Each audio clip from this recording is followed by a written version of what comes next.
soir, on va continuer l'explication des événements qui se passent dans la bataille Merveille, toujours d'une façon brève, en discutant tout simplement les chapitres résumés. Pour le chapitre numéro 4, les premiers jours du printemps est un titre de ce chapitre où Lalla Zubayda et son fils rendent visite à Lalla Aïcha, c'est-à-dire la maman de Sidi Mohamed et la femme de Sidi al-Islam, a visité une amie qui s'appelle Lalla Aïcha, une ancienne amie. Sidi Mohamed profite de l'occasion pour jouer avec les enfants des voisins, c'est-à-dire les enfants qui habitent à côté de Lalla Aïcha.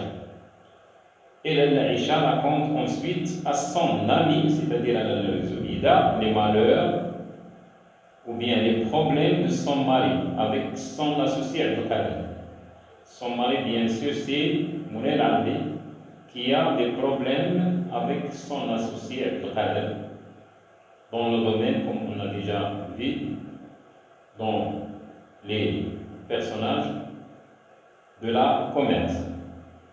Le lendemain, la mère rapporte ce récit, c'est-à-dire ce que Lalla Aïcha a raconté à Lalla Zubayda est rapporté par Lalla Zubayda à son mari. Elle transmet ce message à son mari. Celui-ci va évoquer devant le petit Sidi Mohamed le souvenir d'Abdullah ici qui raconte des histoires. Donc je répète ce qui se passe dans ce chapitre numéro 4, qu'on a lui donné un titre du premier jour du printemps, c'est-à-dire la saison était une saison du printemps. Lalla Zubayda et son fils, bien sûr Sidi Mohamed, qui est le personnage principal, ont visité Lalla Aïcha, cette ancienne amie de Lalla Zubayda.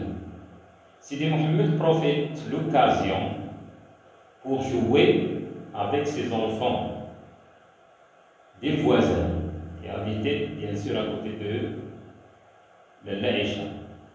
Et Lalla Aïcha raconte ensuite à son ami, c'est-à-dire Lalla Zubayda, les malheurs, les problèmes de son mari, Moulay Al-Arabi, avec son associé Al-Qadir.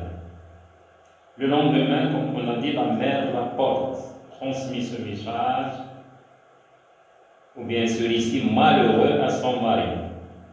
Celui-ci va évoquer, c'est-à-dire le mari qui s'appelle Sidi al-Islam, va parler devant le petit enfant Sidi Mohamed, ou bien raconte le souvenir de Abdullah l'épicier qui racontait des histoires. Comme on a vu que Sidi Abdullah l'épicier est connu par des histoires fabuleuses et fantastiques et qui est raconté au petit enfant par son père. Pour le chapitre numéro 5, dans un mercredi, le frère explique à ses élèves le projet pour la Ashura, c'est-à-dire que le Ashura approche. Et dans le cycle, le frère va préparer à manifester cette cérémonie religieuse avec les étudiants du Coran et elle parle de la préparation de ce projet. À la maison, Lalla Zubayda ne se fatigue pas à raconter les malheurs de Lalla Aïcha, c'est-à-dire elle commence à raconter ce qui se passe à son mari, à Fatima Bziwiya, puis à Ahmad, leur faisant promettre de garder le secret.